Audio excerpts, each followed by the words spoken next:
Hello दोस्तों, good morning. स्वागत है एक बार फिर से आप सभी का एमजेटी एजुकेशन में। दोस्तों आज है 15 जुलाई। आज की वीडियो में हम लोग बात करेंगे 15 जुलाई 2023 के मोस्ट इंपोर्टेंट करंट अफेयर के क्वेश्चंस के बारे में। वीडियो अगर पसंद आएगी तो इसे लाइक और शेयर जरूर करना, चैनल को सब्सक्राइब कर लेना। और आज की वीडियो बहुत ज्यादा डिटेल के साथ होने वाली है, तो आज आपको बहुत इंपॉर्टेंट क्वेश्चंस भी मिलेंगे और वीडियो भी काफी ज्यादा डिटेल में है, तो पूरा आपको एंड तक देखना है। चलिए, तो सबसे पहले हम लोग कल का क्विकली रिवीजन करेंगे। कल हम लोगों ने पढ़ा था उड़ीसा सरकार ने अभी हाल में क्वी लैंग्वेज को अपनी तरफ से मंजूरी दे दी है कि इसे 8वीं अनुसूची में शामिल कर लेना चाहिए। और अमेरिका जो दोस्तों ये दुनिया की सबसे शक्तिशाली सेनाओं के मामले में ये टॉप पर है, भारत चौथे स्थान पर है। जुलाई 2023 में उज्जवल भुइयां और वेंकट नारायण भट्टी, इन दो न्यायाधीशों को दोस्तों सर्वोच्च न्यायालय में ऐड किया गया है। अब सर्वोच्च न्यायालय में टोटल न्यायाधीश की संख्या 33 है वर्तमान में। किसने artificial intelligence firm XAI launch किया? तो एलन मस्क ने लॉन्च किया है। महिलाओं के विरुद्ध अपराध के मामले के निपटारे के मामले में दादरा एवं नागर हवेली जो है ये टॉप पर है राज्य या केंद्र शासित प्रदेश के मामले में। और दूसरे स्थान पर जो है वो है यूपी। तमिलनाडु राज्य में पहला और भारत का 36वां उड़ान प्रशिक्षण स्कूल खोला गया। तमिलनाडु का पहला था, भारत का 36वां था। जून 2023 के लिए अभी हाल ही में महिला क्रिकेटर एस्ले गार्डनर को दोस्तों ICC player of the month का अवार्ड मिला। और साथ ही साथ में श्रीलंका के वी हसरंगा को मिला है पुरुष के लिए प्लेयर ऑफ द मंथ का अवार्ड जून 2023 के लिए। जुलाई 2023 में अभी हाल ही में देवेश उत्तम को लिथुआनिया में भारत का नया राजदूत नियुक्त किया गया है। भारत का पहला वैदिक थीम वाला पार्क वेद वन ये नोएडा में खुला है। और अभी गूगल ने दोस्तों नोटबुक LM नाम से एक नया AI बेस्ड नोट्स ऐप अपना लॉन्च किया है। ये टॉप 10 करंट अफेयर के क्वेश्चन थे कल की वीडियो से, आप रिवीजन कर चुके हो। अब हम लोग आज की करंट अफेयर की तरफ बढ़ेंगे। तो देखिए, सबसे पहला क्वेश्चन है आपके लिए। कल दिन भर पूरी दुनिया की निगाहें इस पर पड़ी रही। इस क्वेश्चन पर समझ लो एक प्रकार से 14 जुलाई 2023 को भारत का चंद्र मिशन लॉन्च हुआ है, चंद्रयान 3। और ये कहां से लॉन्च किया गया है, ये क्वेश्चन है। तो इसे लॉन्च किया गया दोस्तों श्रीहरिकोटा आंध्र प्रदेश से। श्रीहरिकोटा में है सतीश धवन अंतरिक्ष केंद्र, वहीं से इसे लॉन्च किया गया। ठीक है, तो चंद्रयान 3 मिशन इसरो ने लॉन्च कर दिया है। कल इस पर मैंने आपको एक डिटेल वीडियो भी दी है, जिसमें पूरा का पूरा प्रोसेस मैंने अच्छे से आपको समझाया हुआ है कि कैसे जाकर के ये लैंड करेगा। इस बार भी विक्रम लैंडर ही है, प्रज्ञान रोवर ही है, नाम में कोई परिवर्तन नहीं किया गया है, क्योंकि पिछली बार वाला सक्सेस नहीं रहा था पूरी तरीके से। तो चलिए, तो 14 जुलाई को 2023 को 2:35 में दोपहर पे लॉन्च किया गया इसरो का मिशन चंद्रयान 3। सतीश धवन अंतरिक्ष केंद्र श्रीहरिकोटा से इसे लॉन्च किया गया। रॉकेट का नाम था LV-M3M4। वो सारी चीजें, वो सारे डिटेल्स यहाँ पर हैं जो आपके एग्जाम के प्रोस्पेक्टिव से इंपॉर्टेंट होने चाहिए, तो आप बहुत ही केयरफुली देखिए इसको। चंद्रयान 3 में देखो इस बार 3 हिस्से थे। एक तो प्रपोल्सन सिस्टम था, दूसरा विक्रम लैंडर था, और तीसरा जो हिस्सा इंपॉर्टेंट है वो है प्रज्ञान रोवर। तो देखो, प्रपोल्सन सिस्टम जो है ये इस बार शामिल किया गया है। इस बार ऑर्बिटर नहीं है, ध्यान रखना, इस बार ऑर्बिटर नहीं है, क्योंकि पिछली बार वाला जो ऑर्बिटर है वो ठीक ठीक अभी भी काम कर रहा है, चंद्रयान 2 का। ठीक है, तो इस बार इसकी जगह पर प्रपोल्सन सिस्टम भेजा गया है। ये पूछा जाएगा आपसे क्वेश्चन। चंद्रमा की धरती पर कब ये उतरेगा? तो 23 अगस्त को शाम को 5:47 पर ये उतरेगा।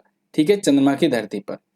और नोट पॉइंट जान लीजिए, 2008 में भारत ने चंद्रयान 1 मिशन किया था, और जिसने चंद्रमा पर पानी का पता लगाया था। आपसे पूछा जाएगा चंद्रमा पर पानी का पता किसने लगाया, चंद्रयान 2 ने, चंद्रयान 1 ने, या चंद्रयान 3 ने?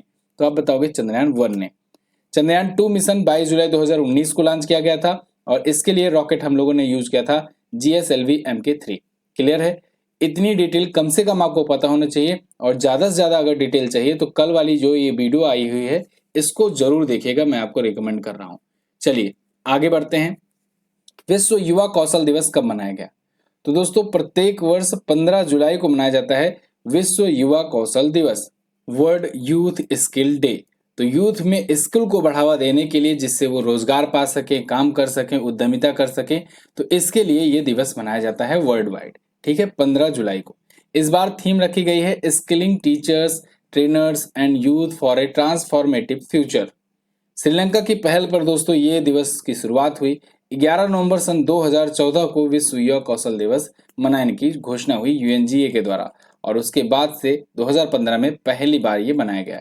देखो, जब भी आपको यहाँ पर ये सन दिखे और बोला जाए UNGA के द्वारा घोषणा की गई, तो समझिएगा अगर नवंबर के बाद की या दिसंबर के बाद का दिवस है तब तो ठीक है। लेकिन अगर मान लीजिए कोई नवंबर दिसंबर महीने के पहले का कोई दिवस आता है तो समझिए उसको एक वर्ष बढ़ा करके आपको बताना है, अगर पूछा जाए आपसे पहली बार कब मनाया गया तो। ठीक है, तो याद रखिए यहाँ पर, क्योंकि देखो यूएनजीए की जो मीटिंग होती है वो अमूमन नवंबर दिसंबर में होती है।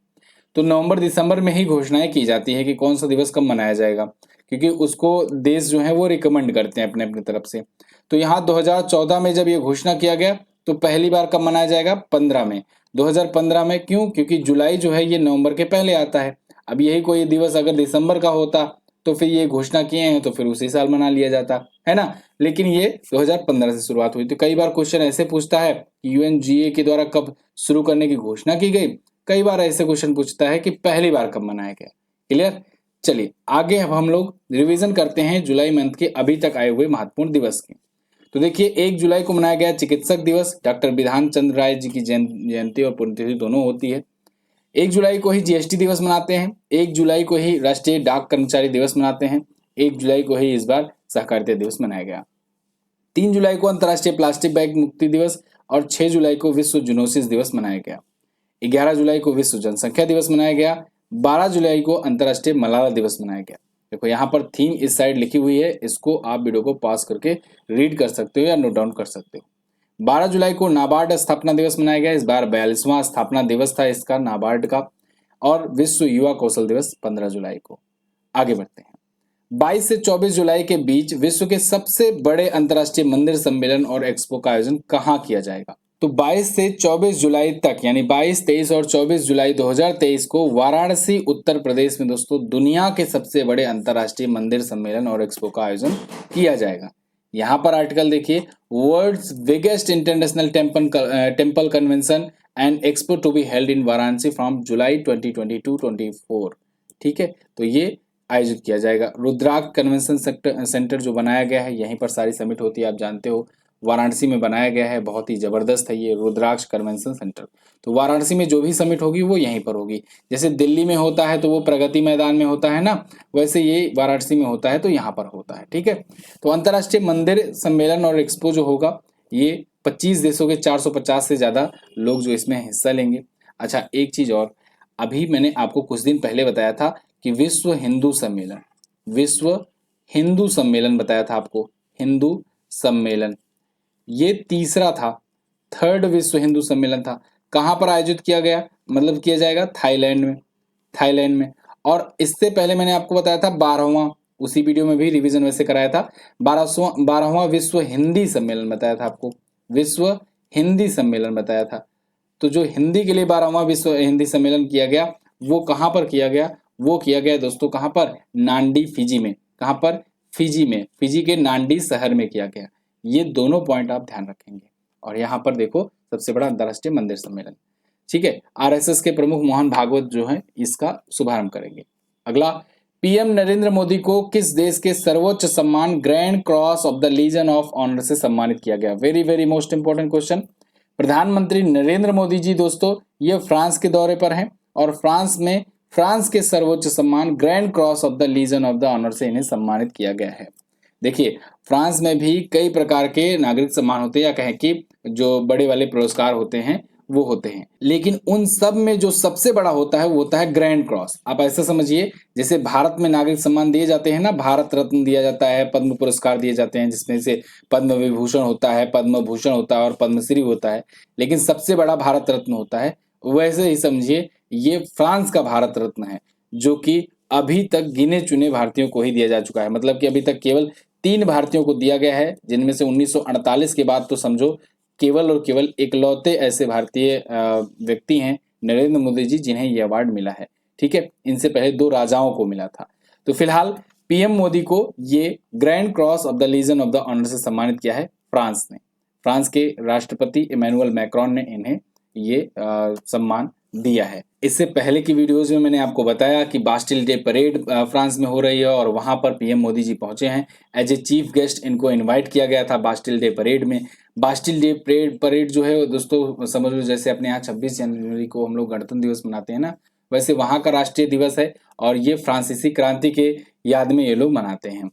तो फिलहाल फ्रांस जो है इससे कई सारी डील भी हुई, जिनमें एक प्रमुख जो डील अभी तक निकल करके आ रही है वो ये है कि फ्रांस में अब यूपीआई का उपयोग के लिए डील फाइनल हो गया है। यूपीआई का यूज फ्रांस भी करेगा। वैसे यूपीआई आपको बता दें कि आज के टाइम पर 15 से ज़्यादा देश यूज कर रहे हैं भारत का यूपीआई सिस्टम। यूपीआई यानी कि यूनिफाइड पेमेंट इंटरफेस। क्लियर है? और हो सकता है डिफेंस डील में राफेल की भी कुछ डील हो जाए, लेकिन जब भी वो होगी तो मैं आपको आगे बताऊंगा। ठीक है, अभी कोई क्लियर नहीं हुआ है, साफ नहीं हुई चीजें।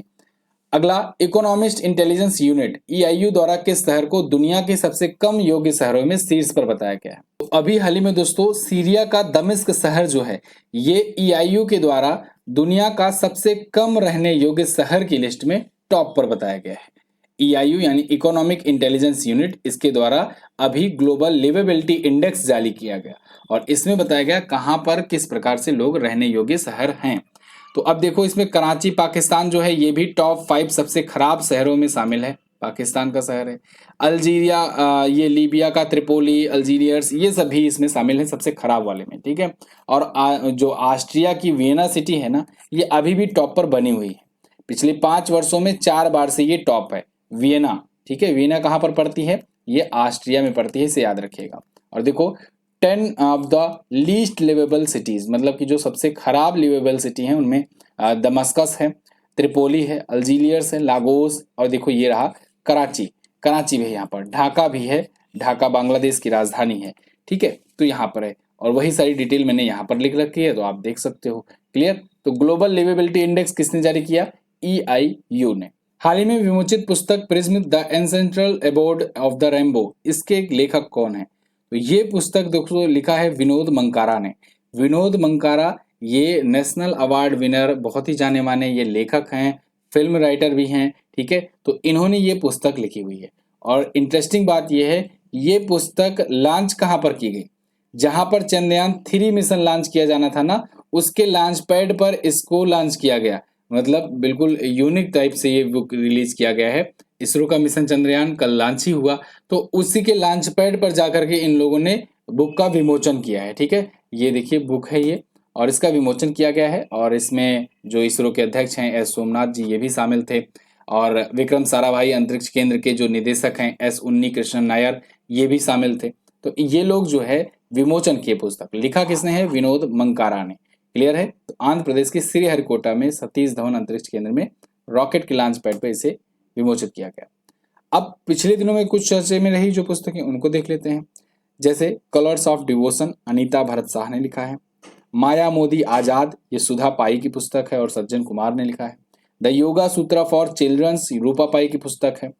India's finance minister Ashok Kumar Bhattacharya ने लिखा है। A life well spent, Satish Chandra ने लिखा है। Master residential real estate, Suninder Singh ने लिखा है। नालंदा, अभय के की पुस्तक है।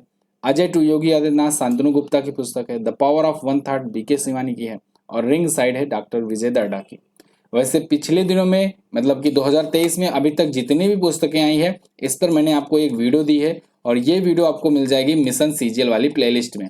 आप उसको जा करके जरूर देखिएगा, चाहे आप किसी भी एग्जाम की तैयारी क्यों ना कर रहे हो, आप उस वीडियो को देख लीजिएगा, जिससे 2023 की सारी पुस्तकें और लेखक आपका तैयार हो जाए।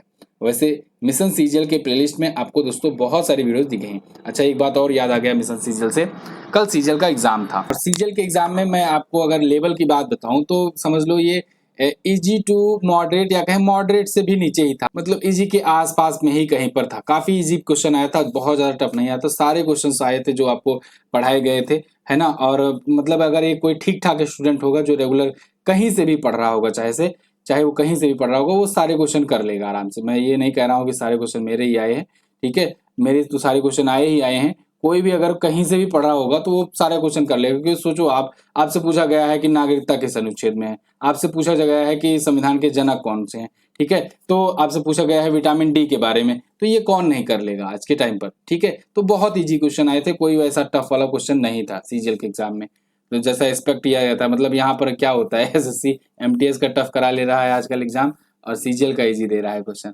चलो फिलहाल अगला क्वेश्चन, 20 जुलाई 2023 को किस देश ने आसियान देशों के लिए पारंपरिक दवाओं पर सम्मेलन का आयोजन किया? तो 20 जुलाई 2023 को अभी हाल ही में दोस्तों भारत ने आसियान देशों के लिए पारंपरिक दवाओं पर सम्मेलन करने की घोषणा की है, यानी 20 जुलाई को आयोजित किया जाएगा।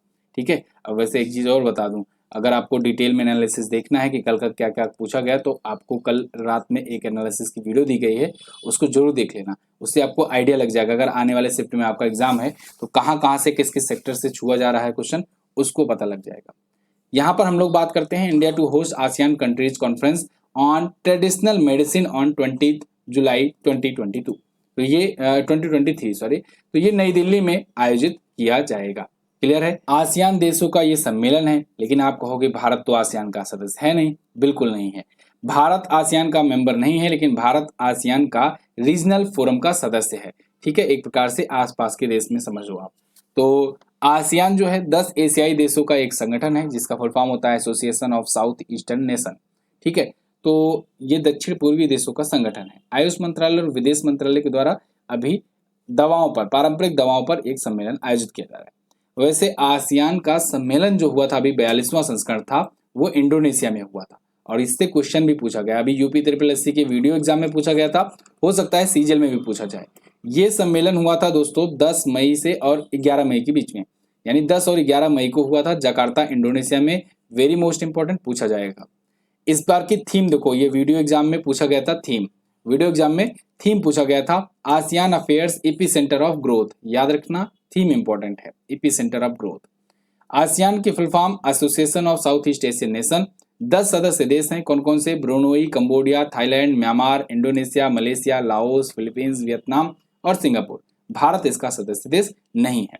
जकार्ता में हेडक्वार्टर है। 1967 में इसकी स्थापना करी गई थी। हाल ही में किसने एशियाई एथलेटिक चैंपियनशिप 2023 में भारत के लिए पहला स्वर्ण पदक जीता? तो इसको जीत लिया है दोस्तों ज्योति याराजी ने। ज्योति याराजी ने। अच्छा, कल ऐसे बहुत सारे क्वेश्चन पूछे गए जिसमें ये पहला गोल्ड या भारत के लिए पहला मेडल किसने जीता, इस टाइप के भी क्वेश्चन देखने को मिले कई शिफ्ट में। ठीक है, तो ज्योति याराजी जो हैं, इन्होंने फिलहाल एशिया एथलेटिक चैंपियनशिप में पहला गोल्ड भारत के लिए जीता है। ये आयोजन कहाँ पर हो रहा है? ये थाईलैंड में हो रहा है। ठीक है, इस पर मैं आपको एक डिटेल वीडियो भी देना चाहता हूँ, जल्दी मैं आपको दूंगा।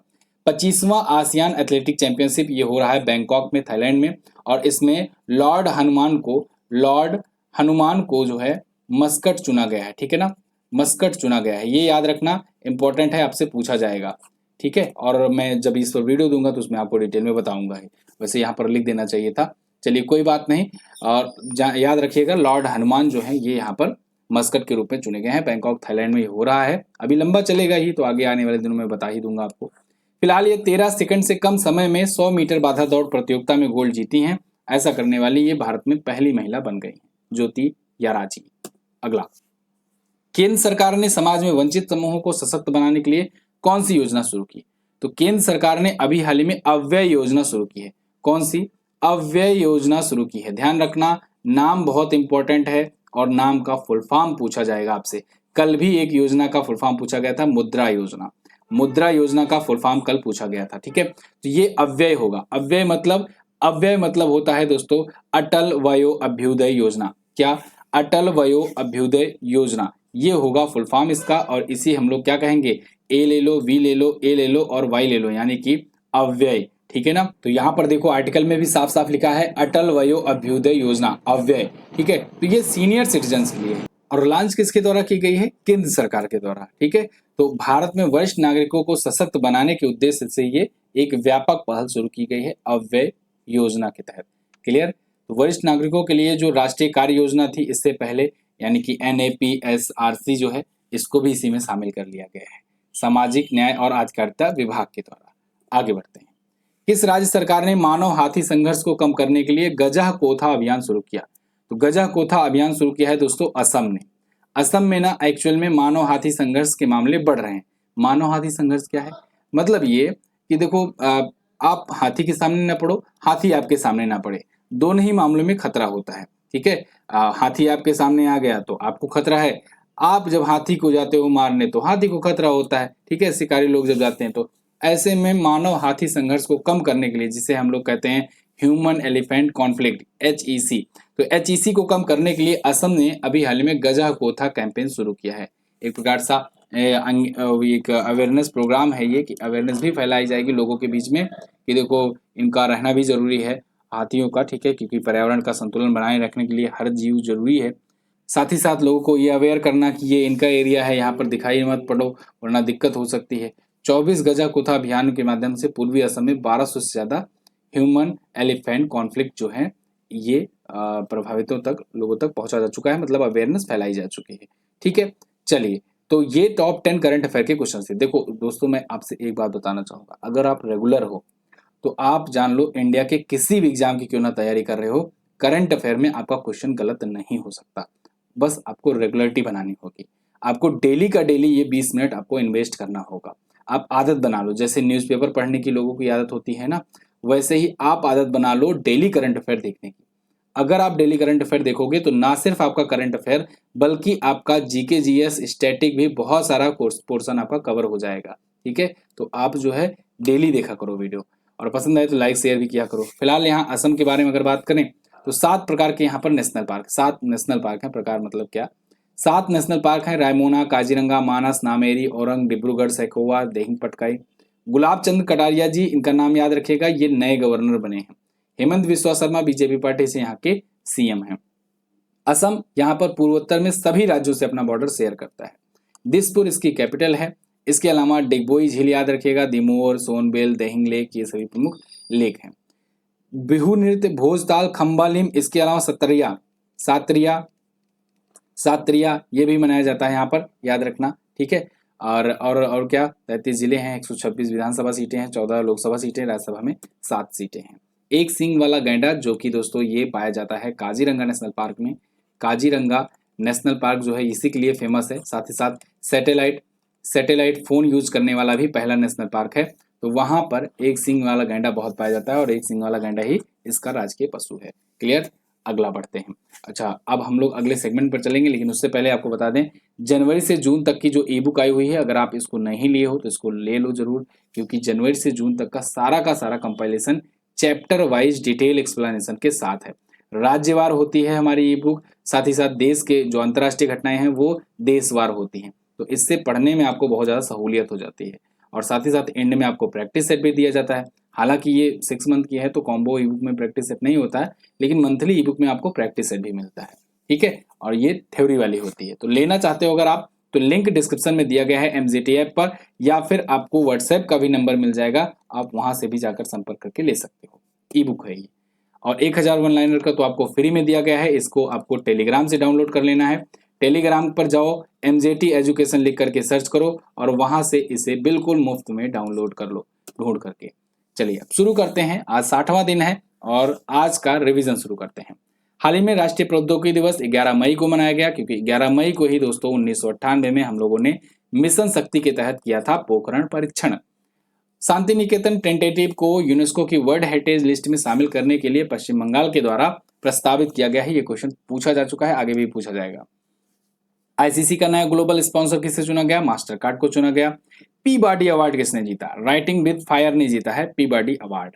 और द इंडियन मेट्रोपोलिस, ये जो है इसके लेखक कौन है, इसको फिरोज वरुण गांधी ने लिखा है। भारत की सबसे बड़ी गैर बैंकिंग वित्तीय company power finance corporation limited, इसकी CMD बनने वाली पहली महिला कौन बनी, तो CMD तो बन गई है परमिंदर चोपड़ा, लेकिन इंपॉर्टेंट बात यह है कि ये जो पावर फाइनेंस कॉर्पोरेशन है इसे महारत्न कंपनी का भी दर्जा अभी मिला था कुछ ही महीनों पहले, तो ये एक महारत्न कंपनी बन चुकी है। भारत में टोटल 12 महारत्न कंपनियां हैं। सर्बानंद सोनोवाल जो कि केंद्रीय बंदरगाह और जहाजरानी मामलों के मंत्रालय के मंत्री हैं, इन्होंने हरित पत्तन दिशा निर्देश के तहत हरित सागर का शुभारंभ किया है। और अभी हाल ही में सरकारी पैनल ने 2027 तक 4 व्हीलर डीजल वाहनों पर प्रतिबंध लगाने की सिफारिश की है। उत्तर प्रदेश राज्य जो है ये बच्चों के लिए डिजिटल हेल्थ कार्ड बनाने वाला पहला राज्य बन गया है। इंपॉर्टेंट क्वेश्चन यूपी एग्जाम के लिए। 2023 में मई में चीन और पाकिस्तान ने अभी हाल ही में CPEC का विस्तार करने के लिए अफगानिस्तान को भी सहमत कर लिया है। जो चाइना पाकिस्तान इकोनॉमिक कॉरिडोर है ना, उसमें अब अफगानिस्तान भी शामिल होगा। इस पर मैंने वीडियो दी हुई है, आप सर्च करके देख सकते हैं। 12 मई 2023 को अंतर्राष्ट्रीय पादप स्वास्थ्य दिवस और अंतर्राष्ट्रीय नर्स दिवस मनाया गया। नर्स दिवस फ्लोरेंस नाइटिंगेल की जयंती के अवसर पर मनाते हैं। गुच्ची की ग्लोबल एम्बेसडर बनने वाली पहली भारतीय आलिया भट्ट बन गई हैं। और WHO के द्वारा अभी हाल ही में ग्लोबल हेल्थ इमरजेंसी की श्रेणी से हटा दिया गया है मंकी पॉक्स और कोविड-19 दोनों को। लाल बहादुर शास्त्री अंतर्राष्ट्रीय हवाई अड्डा जो कि बाबतपुर वाराणसी में है, इस हवाई अड्डे को भारत का पहला रीडिंग लाउंज मिल गया है। भारत रत्न डॉक्टर अंबेडकर पुरस्कार से सम्मानित इस बार किया गया है योगी आदित्यनाथ को। इंपॉर्टेंट क्वेश्चन है। इसके अलावा मोनलोम चेनमो उत्सव ये लद्दाख में मनाया गया। लद्दाख में ही लोसर महोत्सव भी मनाया जाता है। लद्दाख में ही हेमिस फेस्टिवल भी होता है। चलने का अधिकार लागू करने वाला पहला राज्य बन गया है पंजाब, चलने का अधिकार, ठीक है। खनिज और खनन क्षेत्र में स्टार्टअप की भागीदारी को बढ़ावा देने के लिए पहला माइनिंग स्टार्टअप सम्मेलन मुंबई में हुआ। इंपॉर्टेंट क्वेश्चन है, पहला माइनिंग सम्मेलन। आईपीएल में सबसे ज्यादा विकेट लेने वाले खिलाड़ी युजवेंद्र चहल बन गए हैं। और कल सीजीएल एग्जाम में पूछा था कि सबसे तेज अर्धशतक किसने लगाया है, तो ये क्वेश्चन एग्जैक्टली मैंने आपको कवर कराया था। 13 गेंदों में यशस्वी जायसवाल जो है ये 50 रन बना करके आईपीएल के इतिहास के सबसे तेज अर्धशतक लगाए थे। कल का क्वेश्चन है। हाल ही में किस केंद्रीय मंत्री ने पढ़ाई भी पोषण भी अभियान शुरू किया, तो स्मृति ईरानी ने इसे शुरू किया था। क्लियर है ना। तो देखो हमारे टाइपिस्ट ने इसे 12,000वां क्वेश्चन टाइप घोषित कर दिया है, कोई बात नहीं।